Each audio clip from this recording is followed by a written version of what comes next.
Pengetahuan itu punya kekuatan, tapi yang lebih besar punya kekuatan yaitu kebijakan dan kekuasaan. Isu ini sedang digodok juga di G20 ya Mas? G20. G20. Ya.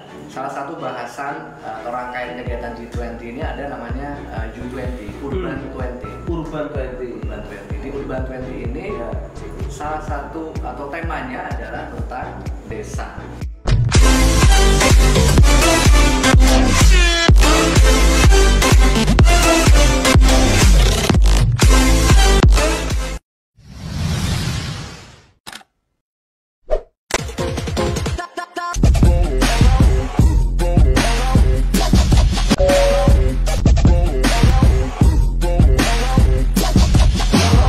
Pergerakan.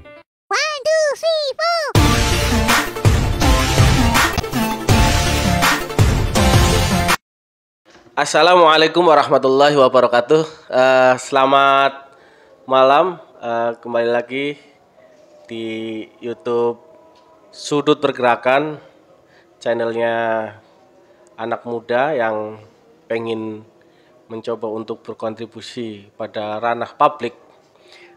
Kali ini saya kedatangan tamu agung, tamu luar biasa, anak muda progresif yang tidak asing lagi di hati dan para pemirsa YouTube Sudut Pergerakan, khususnya di masyarakat Kabupaten Tegal. Kita sambut Mas Ersal Abu Rizal. Selamat malam Mas, selamat datang. Assalamualaikum warahmatullahi wabarakatuh. Waalaikumsalam warahmatullahi wabarakatuh. Apa kabar Mas? Baik. Tadi saya agak Gimana Mas? gitu. Gimana Mas? Ada apa?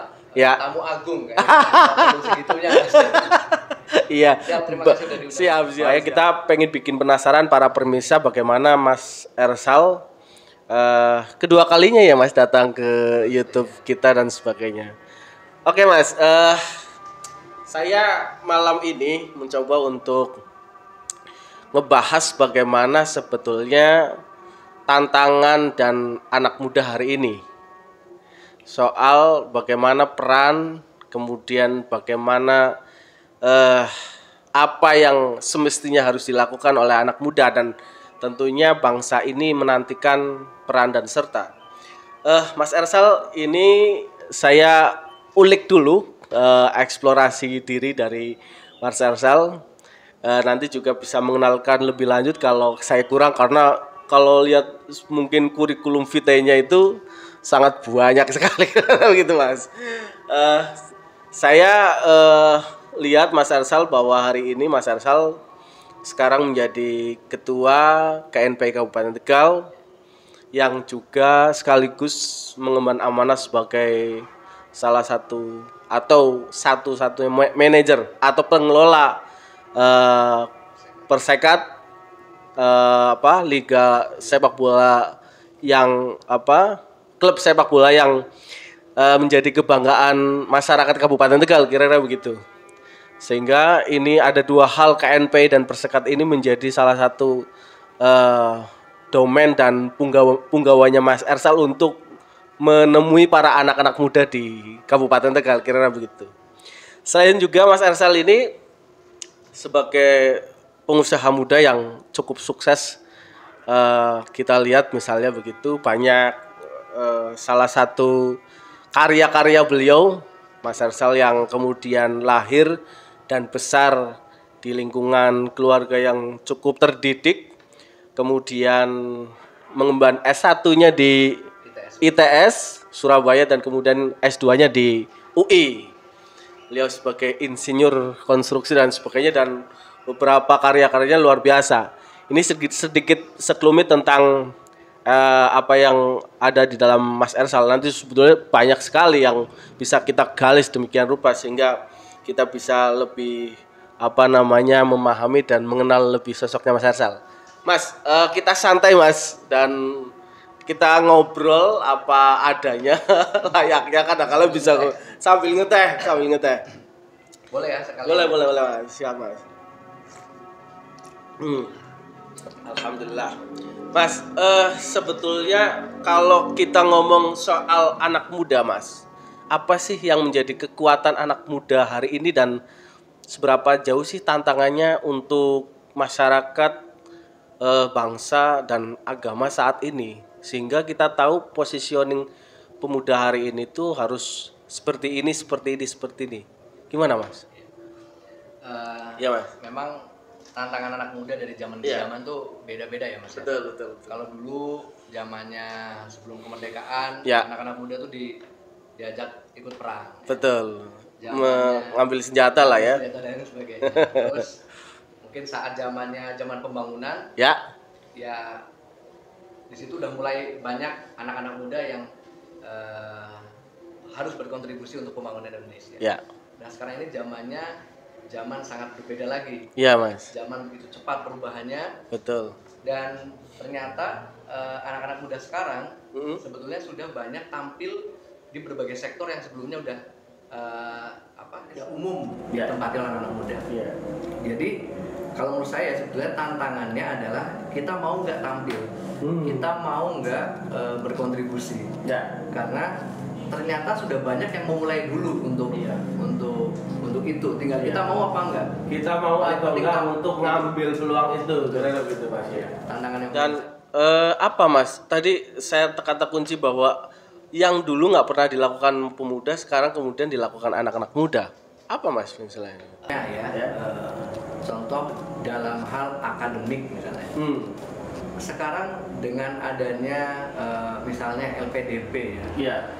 Ya. Beasiswa LPDP, Ya. banyak anak-anak muda yang sekolah di luar negeri. Oh iya.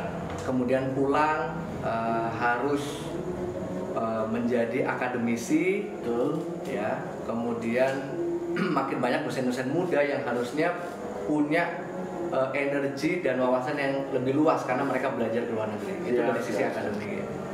Kemudian dari sisi pengusaha, Ya. banyak Nah, lah. Ya sekarang anak-anak muda dengan lompatannya Betul. startup di bidang digital dan sebagainya, mereka nggak harus menunggu umur 40 tahun untuk Ah, jadi iya.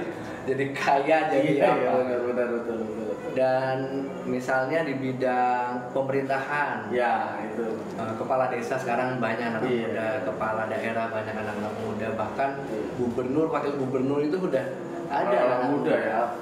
juga banyak anak Menteri kalau di era 80-an 90-an mungkin kita lihat menterinya udah tua-tua gitu ya Iya. Mas. Karena memang karirnya begitu. Betul. Nah, sekarang itu kemudian menteri dan pejabat-pejabat publik itu Iya. sekarang nggak harus menunggu tua tapi harus siap untuk kemudian masuk ke dalamnya, kira-kira begitu ya. Berarti kan tantangannya benar ya Mas? Iya. Sudah ada contohnya mereka yang Betul. berhasil. Nah sekarang Betul. kita yang belum dapat giliran mau nggak itu? Itu paling besar tantangan. Iya. Itu paling besar tantangan. Iya. Nah, persoalannya tantangannya itu juga harus menjadi satu pembekalan bagi anak muda untuk masuk ke dalamnya. Nah, misalnya kalau kita lihat misalnya di ranah politik misalnya begitu. Ini Mas Ersal juga termasuk bagian dari politisi muda ya, luar biasa. Jadi ini juga kadang-kala ada beberapa data ya memunculkan satu sikap apatisme pemuda dalam konteks politik. Ya ini kan menjadi sesuatu yang kadang-kala juga harus kita dongkrak bersama bahwa yang namanya politik bagi anak muda juga mengasikkan, kira-kira begitu. Bagaimana ini Mas soal begini Mas? Pengetahuan itu punya kekuatan, tapi yang lebih besar punya kekuatan yaitu kebijakan dan kekuasaan. Kira-kira. Iya. Salah satu di antara bidang-bidang tadi yang saya sebutkan, Iya. yang belum terlalu banyak memang politisi muda. Nah, iya. Padahal dengan peluang yang sekarang ada, itu mestinya anak-anak muda dengan berbagai potensinya Ya. itu bisa masuk di ranah itu. Kita butuh politisi-politisi yang punya integritas, yang punya wawasan intelektual yang baik untuk bisa menjadi politisi dan mengisi jabatan-jabatan strategis. Karena kita membayangkan ya kalau misalnya kita anak-anak muda yang punya tadi integritas dan wawasan masuk dan menentukan kebijakan, Ya. itu akan signifikan pengaruhnya terhadap era sekarang, Mas.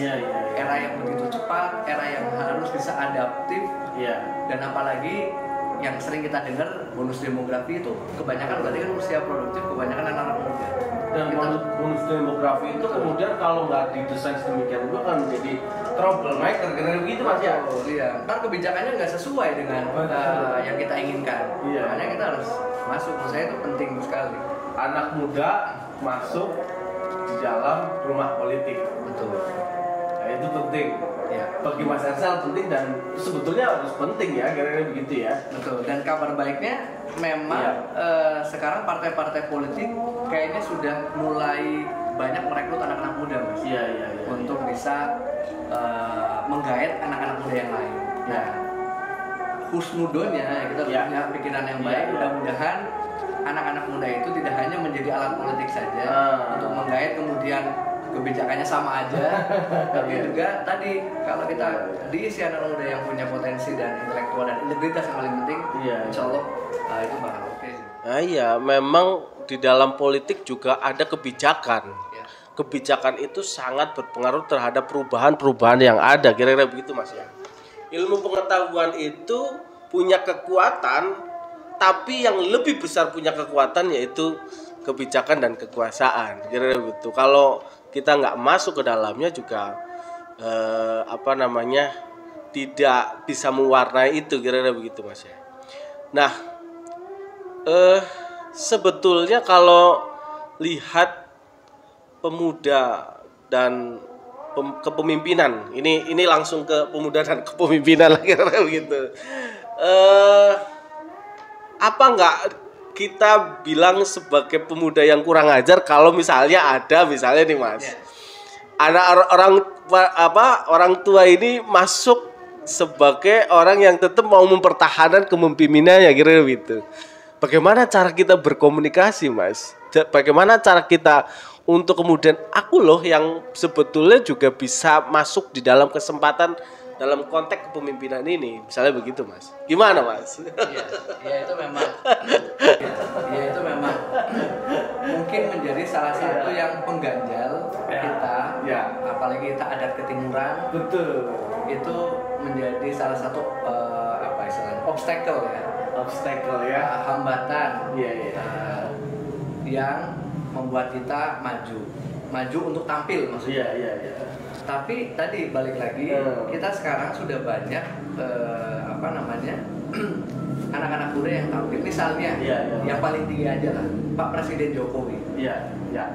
Kita nggak menyangka seorang Pak Jokowi itu dari mulai wali kota, kemudian ke gubernur, kemudian ke sekarang presiden, beliau melompati berapa generasi. Kemudian misalnya menteri-menteri yang sebelumnya nggak lazim ditempati oleh anak-anak muda. Paling setuju nggak Mas Abdul dengan saya? Menteri Pendidikan. Pendidikan dipegang oleh anak muda yang backgroundnya adalah bukan akademisi kan? Bukan akademisi. Tapi ya tadi mereka mungkin pemerintah sekarang mungkin ingin lebih adaptif terhadap perkembangan zaman dan lain sebagainya. Atau memang dibutuhkan orang-orang anak muda yang cepat, yang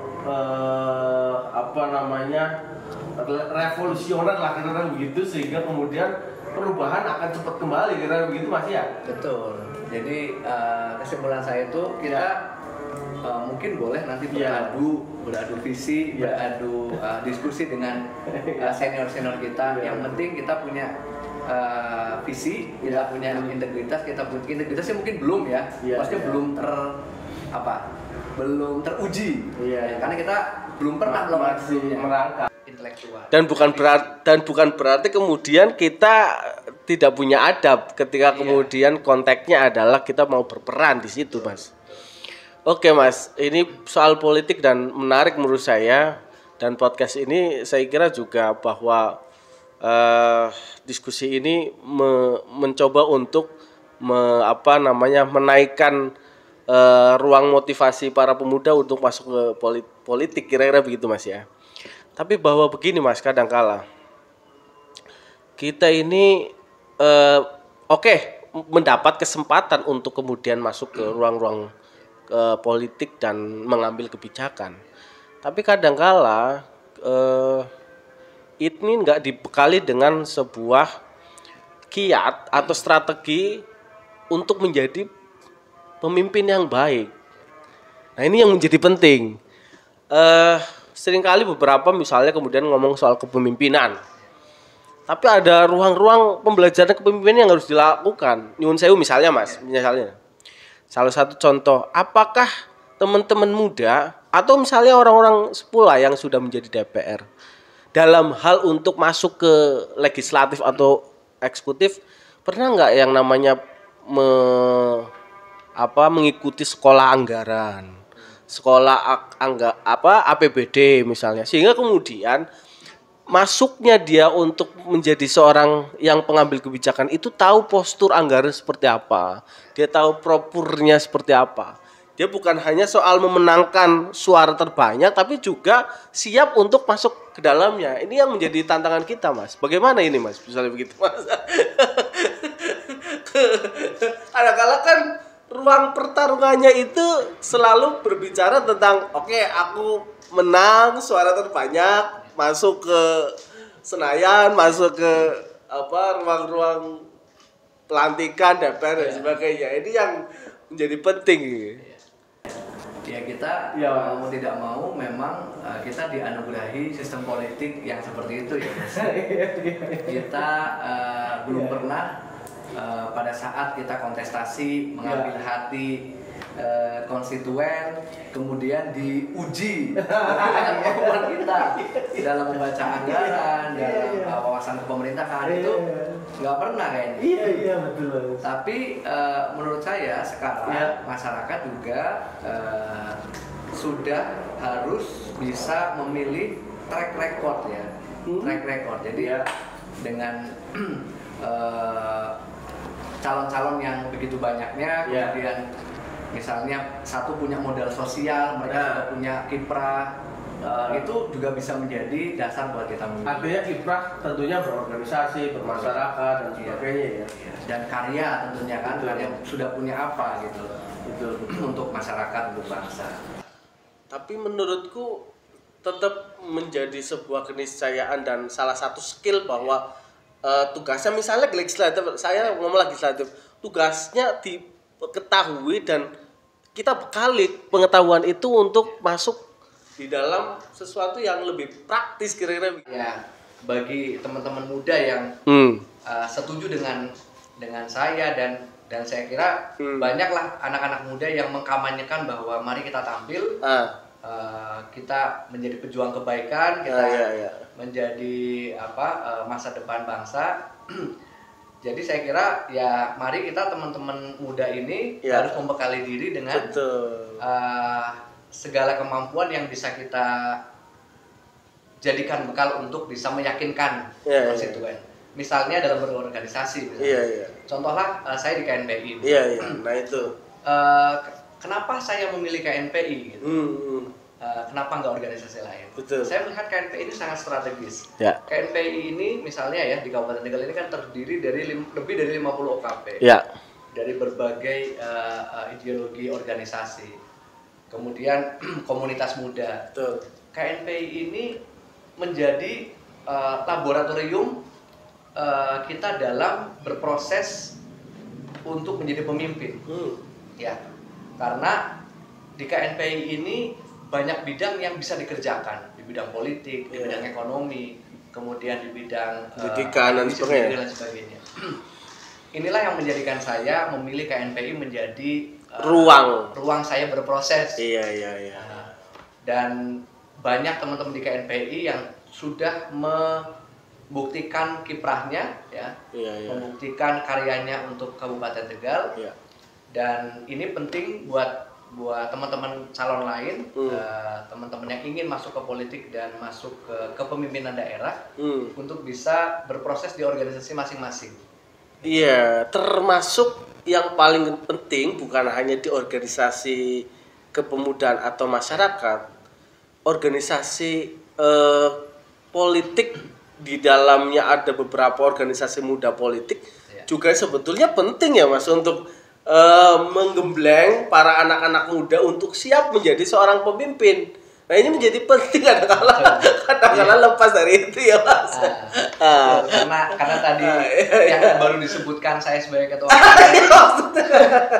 saya cerita tentang NPI. Iya. Tapi memang ya Iya, kita iya. berKNPI ini kan harus punya asal organisasi. Iya betul. Kebetulan kita juga dari organisasi kekaryaan, satu siap, partai Mas. politik. Siap. Dan alhamdulillah sebentar lagi saya insya Allah diamanahkan menjadi ketua tingkat Jawa Tengah. Wih, tahu. Itu di salah satu organisasi kekaryaan di partai kami. Apa sih Mas? Namanya Barisan Muda Kosgoro. Oh, Kosgoro. Jadi Kosgoro ini pendirinya Partai Golkar, Mas. Iya. Kita ini ada di barisan mudanya. Iya. Nah, kita diamanahi menjadi ketua di Jawa Tengah. Nah, itu sebagai ketua umum Kosgoro itu Iya. menangkap sebagai sebuah organisasi politik yang belum begitu masif ngomong Iya. soal menyiapkan kader-kadernya. Padahal kan misalnya banyak Mas. Iya. Kalau di PKB ada Garda, ada Iya. Gemasaba, di PAN ada PM PAN, Iya. di PDI ada PMI dan sebagainya. Iya. Ini menjadi penting bahwa anak-anak muda bukan hanya soal oke, saya bisa masuk politik, saya akan bertarung mengambil hati suara rakyat konstituen lebih banyak, tapi membekali diri dalam ruang organisasi ini. Iya. Gimana Mas? Ya memang semakin kesini menurut saya Iya. organisasi kepemudaan di sayap partai ini menjadi strategis, Mas. Semakin Betul, kesini semakin strategis. betul. Karena itu Buat tadi- menyiapkan itu ya. Betul, partai politik sekarang udah melihat bahwa ini harus digarap gitu.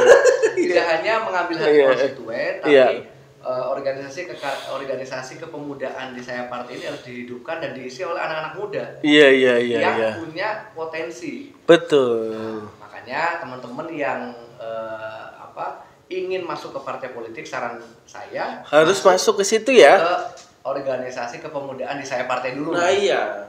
Gitu, itu pintu pertama sih menurut saya. Iya. Dan pastinya sebetulnya di ruang-ruang situ sebetulnya harus dilakukan sekolah-sekolah politik, Betul. sekolah-sekolah kebangsaan dan sebagainya ya, biar lebih integritas lah. Ngomong soal bagaimana pembacaan anggaran, membaca APBD biar nggak terjadi salah baca sehingga kemudian terjadi korupsi dan sebagainya. Ini kan korupsi ini bukan soal yang tua saja tapi yang muda juga. Ini karena juga pengetahuan tentang kepemimpinan yang sangat lemah. Betul.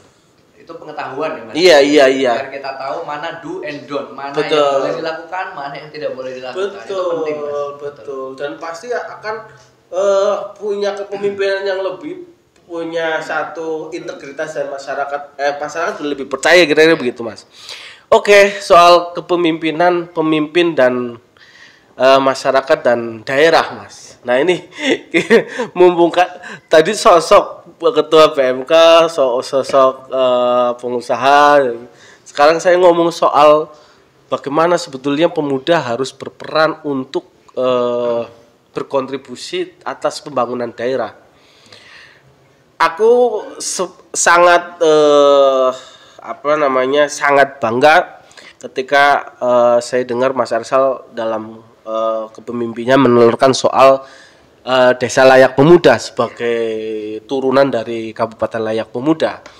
Nah ini menjadi penting. Sebetulnya seberapa penting sih Mas? Dan daerah sebetulnya jangan-jangan daerahnya orang membutuhkan cah-cah nom gitu Mas.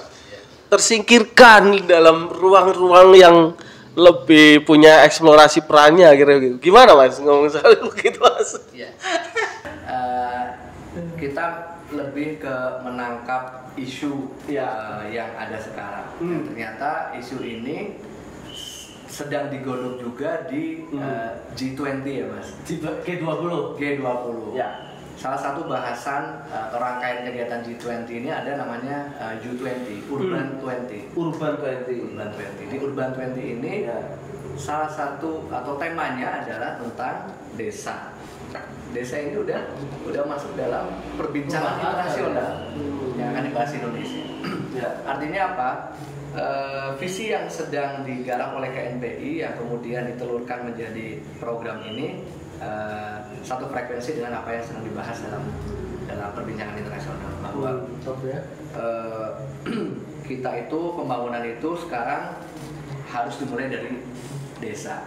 Dan selaras juga kan sebetulnya dari Pak Presiden Jokowi awal itu kan ada namanya dana desa, ada dan sebagainya. Itu juga dalam rangka ke situ.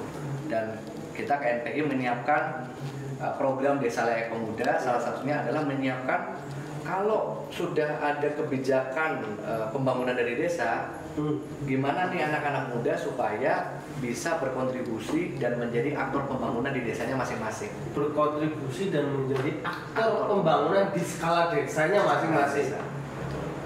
Bagaimana dalam kancah itu dalam menyiapkan wong canom desa berperan di desa? Seperti apa, Mas? Kalau program Desa Layak Pemuda ini memang kita siapkan untuk Desa Layak Pemuda ini menjadi desa yang melibatkan anak-anak muda. Satu, desa ini kita dorong punya namanya Perdes Kepemudaan. Perdes Kepemudaan. Ya, kalau di kabupaten kota atau di provinsi ada Perda, di desa ada Perdes Kepemudaan. Yang kedua, kriteria yang kedua adalah desa ini harus punya infrastruktur untuk kreativitas anak-anak muda. Infrastruktur ya? Infrastruktur. Sarana prasarana. Sekarang kan sudah banyak nih desa ada lapangan futsal indoor. Desa punya tempat pemancingan misalnya. Desa punya lapangan sepak bola yang standar FIFA. Ini ada di Desa Penusupan. Standar FIFA rumputnya ya. Tapi infrastruktur yang lainnya saya rasa belum. Tapi paling tidak spiritnya sudah ke situ. Dan siapa yang bisa mengelola itu? Anak-anak muda, Mas. Ya, karena anak-anak muda ini kalau diberi tugas, diberi amanah, diberi tanggung jawab, kita lebih ke punya energi yang besar. Dengan proyek yang besar ya, dengan kegiatan yang besar tentunya kan butuh anak-anak muda. Nah, Desa Layak Pemuda ini program ini disiapkan untuk itu. Jadi menyiapkan anak-anak muda untuk bisa tampil dan berkontribusi terlibat dalam pembangunan. Artinya sebagai seorang instrumen di desa itu kemudian menjadi subjek pembangunan di situ gitu ya. Dan saya kira kepercayaannya harus ditumbuhkan berarti dari pemerintah desa terhadap anak muda. Kadang-kala yang terjadi di lapangan ini, Mas, tidak terjadinya frekuensi bersama antara anak muda dengan pemerintah desa. Saya kira harus komunikasinya lebih erat dan sebagainya ya, Mas, gitu, Mas. Apalagi, Mas, kira-kira selain juga Desa Layak Pemuda dan pemuda dan pemerintah, pemuda dan pembangunan daerah. Apa yang sebetulnya soal UMKM misalnya begitu. Ini kan sebetulnya menarik juga ketika kemudian ngomong soal UMKM berbasis digital dan sebagainya. Ya walaupun ini isu lama tapi kadang-kadang juga harus terus digalakkan. Karena bagaimanapun ketika ngomong soal UMKM yang berbasis digital pasti kita identifikasi dengan anak-anak muda, kira-kira begitu, Mas. Gimana ngomong soal itu? Dan sebetulnya kepeduliannya dan apa sih? Aku sih sebetulnya pengen begini. Eksplorasinya harus jelas dan bagaimana sih pemerintah daerah mengukur ini sebagai ukuran keberhasilan? Kira-kira begitu, Mas. Kalau UMKM sih dari mulai pemerintah pusat, pemerintah provinsi, pemerintah daerah, semua isunya UMKM. Jadi menurut saya regulasi dan program dari 3 level pemerintahan itu sudah sangat baik menurut saya. Tinggal tadi saya dari awal menyebutkan bahwa tantangan kita anak-anak muda itu kalau bahasa Tegalnya itu apa bae wis nyanding. Tinggal kitanya mau nggak ngambil peluang itu. Jadi lebih ke situ, Mas.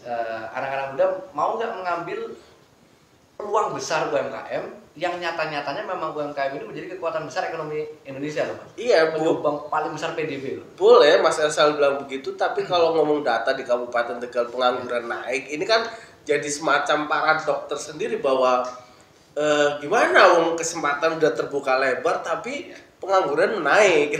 Gimana itu? Ya artinya Iya. menurut saya kita harus introspeksi ya. Iya. Jadi Siapa yang introspeksi itu pemerintah Anak-anak daerah, anak-anak mudanya. kalau saya lebih suka menyalahkan diri sendiri.